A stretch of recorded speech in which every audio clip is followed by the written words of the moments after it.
What is up guys, Fahan here and welcome back to another ultimate review. This is the review of the Vespa SLX 150. Huge thanks to Unique Motorsports for loaning me this bike for the review. And for info, the Vespa SLX 150 is available at Unique Motorsports. You can get this bike from them. Let's get started with the review.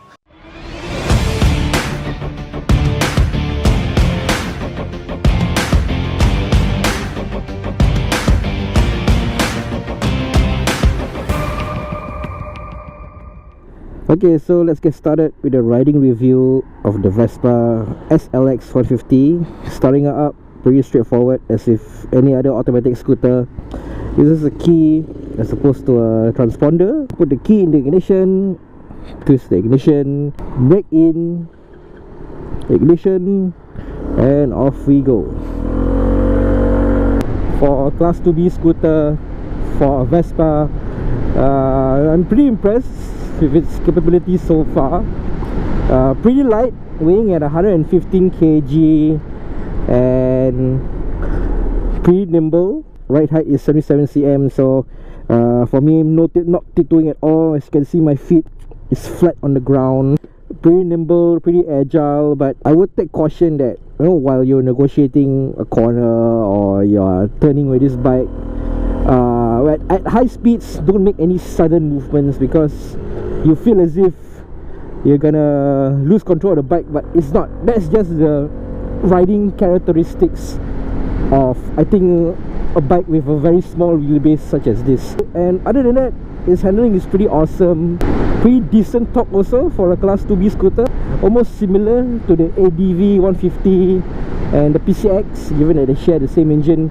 NMAX and Aerox are slightly faster, but I think overall it's pretty decent, more than enough for you to get away from sticky situations. Given that it's a scooter, city traffic, no issues at all, and especially for Vespa, which is meant to like handle city traffic, heavy traffic. Basically, it's a twist and go lah, and not so cumbersome when you're handling it on city traffic behind cars. Lane split, no issue. This bike, the profile is quite small. The SLX 150, the profile is quite small, unlike the GTS 200, which has a slightly larger body. I think it's slightly slimmer than the Vespa LX also. Very close to PX or LX in terms of size. That's my personal opinion.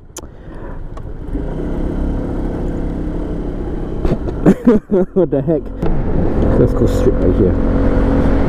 Pretty decent acceleration, as you can see, going uphill, no issues at all. The bike doesn't struggle at all. My issue with the SLX is the suspension. You can feel every bump, every road imperfection, every road marking. Now I know usually why, like, Vespa riders, they immediately change out the suspension, even though the bike they'll be using for brand new. I think the suspension is something that Vespa can improve on from the factory, rather than having the owner to actually swap out for O-Lins, for example. You know, drizzling a bit. Hopefully that you guys can see on the GoPro. Hopefully not too much water. Okay, so let's give it a bit of gas.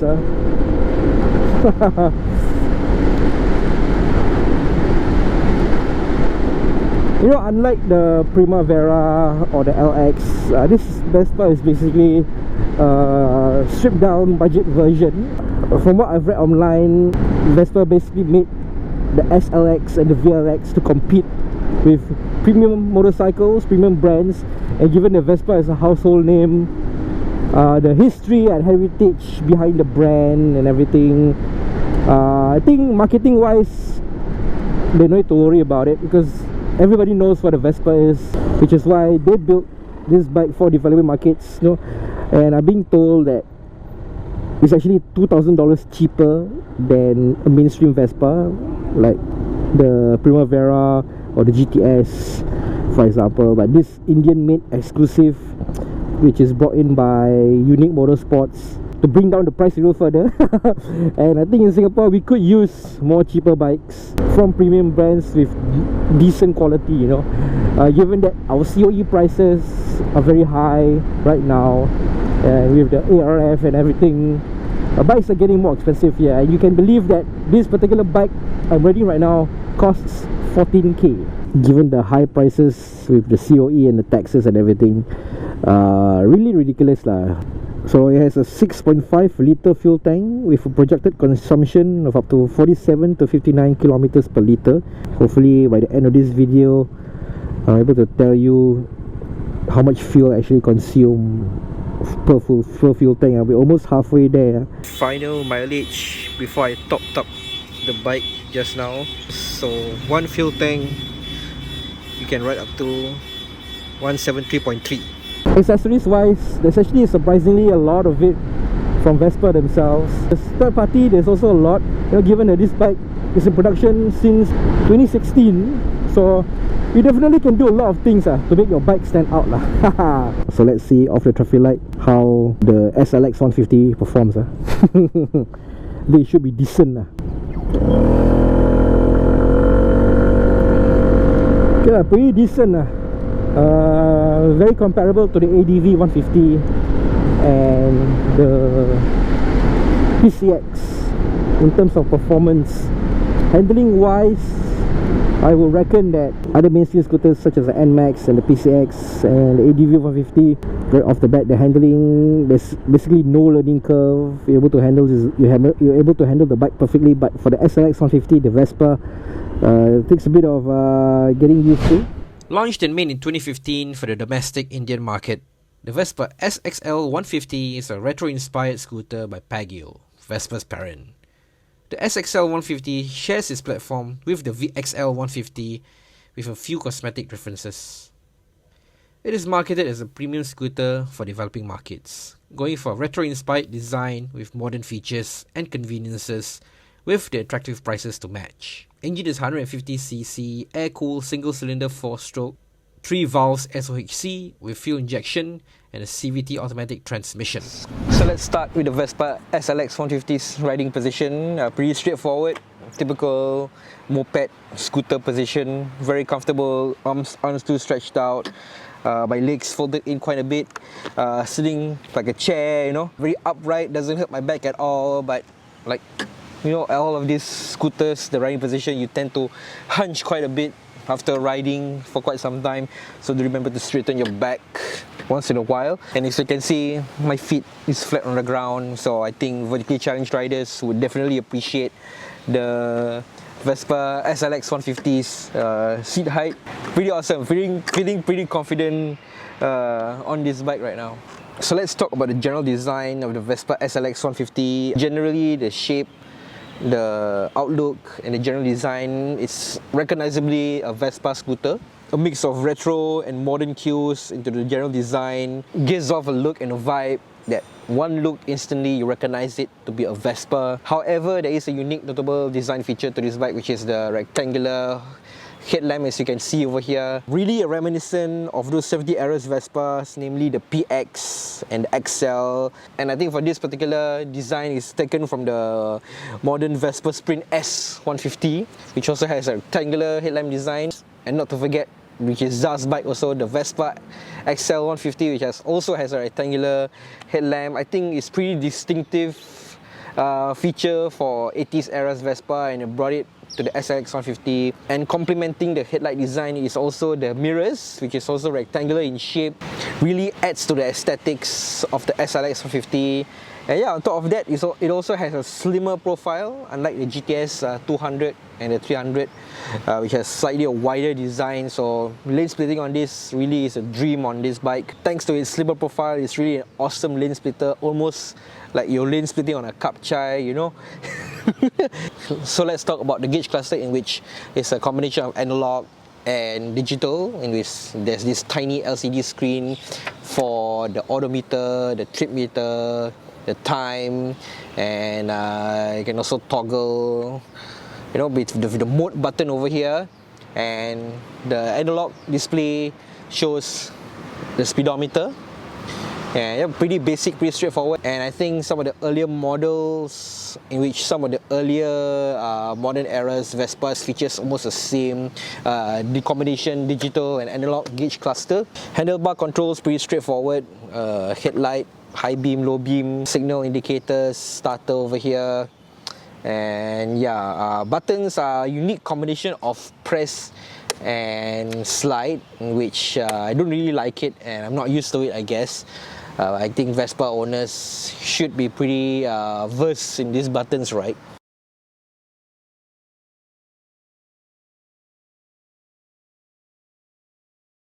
Not to forget, open glove box compartments over here with a hook for you to hang stuff. I wish that would include a closed one, and I wouldn't think that it's safe to put anything in here, because if you're going through bumps or at high speeds, things may fly out from the glove compartments.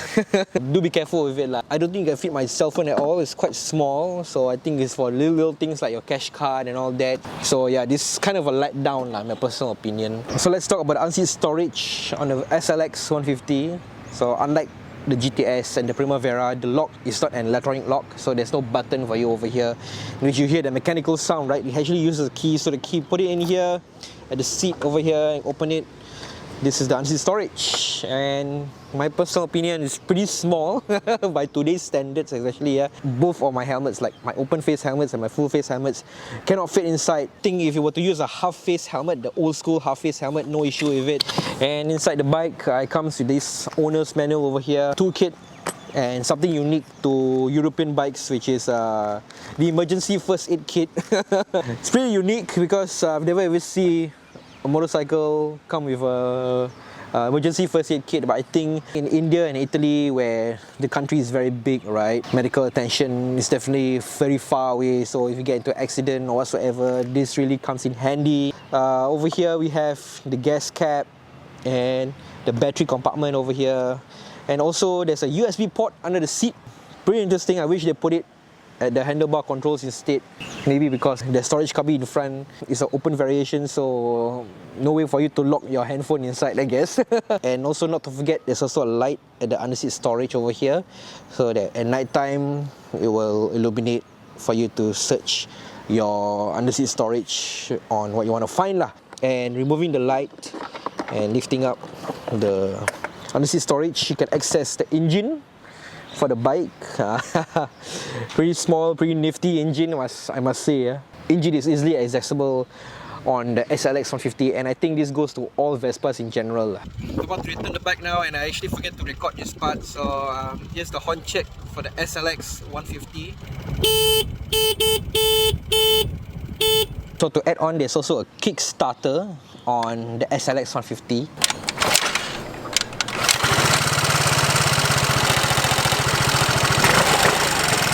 I think it's pretty interesting because most of the modern era Vespas, they don't really have the Kickstarter like the GTS, the Primavera, even the LX also don't have it, and really makes it a breeze when your battery dies or something happens to the bike. Makes it easy to start the bike, I guess. So let's talk about the colors and the price. So this particular color that I'm being reviewed right now is the Vespa's Racing 60s. So it comes with this white color and red and gold stripe accent.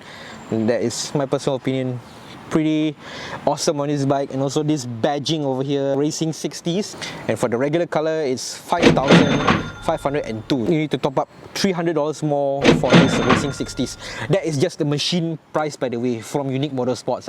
I've been told by Unique that there is one particular bike they have in stock, which is $14,999 with last month's COE and insurance included. At $5,502 for a Vespa is very cheap at that machine price. Add up with the COE, it can go up to 16k lah. 16k for a Vespa. Ridiculous, guys. It's pretty ridiculous. And Unique Motorsports is providing 12 months warranty for this bike. Down payment of $1 with interest of 3.98 per annum, and a loan duration of up to 7 years.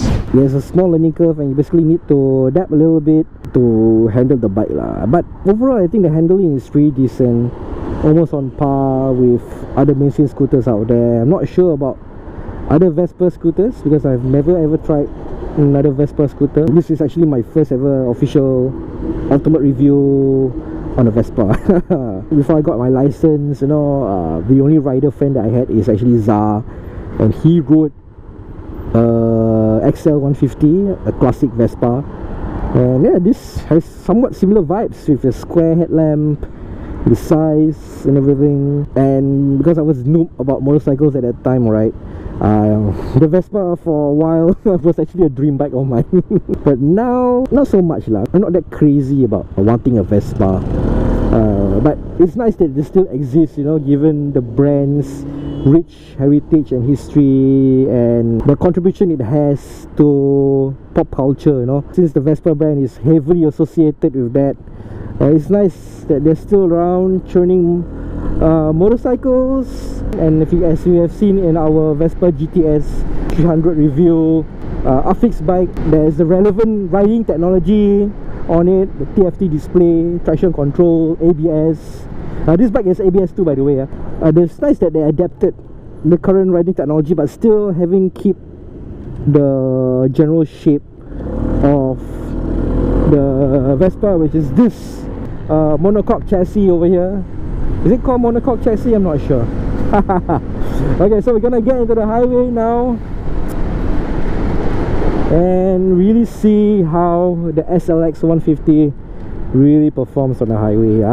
Personally, I think it's decent. It's more than enough for city riding, especially in Singapore where it's all mostly urban roads, heavy traffic everywhere. Lane splitting, no issue at all with the SLX 150 given its smaller size and slimmer profile as opposed to other Vespas, right? But highway riding wise, yeah, pretty decent in my personal opinion. I wouldn't say it's something to shout about, but at 90 kilometers per hour, it doesn't do justice lah. I would suggest that if you want to get the SLX 150, you have to love the Vespa brand itself. It's not a bike for everybody. It's impractical, and the top speed above 90, the bike struggles considerably. So you definitely buy a Vespa because of the emotional attachment that you have to the brand itself and the history and heritage. And yeah, you just want to go riding in style, man. This is what a Vespa is supposed to be. But I think for the SLX 150, for the developing markets, right, they did pretty well with the bike at a price point of like 4,000, 5,000 plus. I think it's pretty value for money in my personal opinion.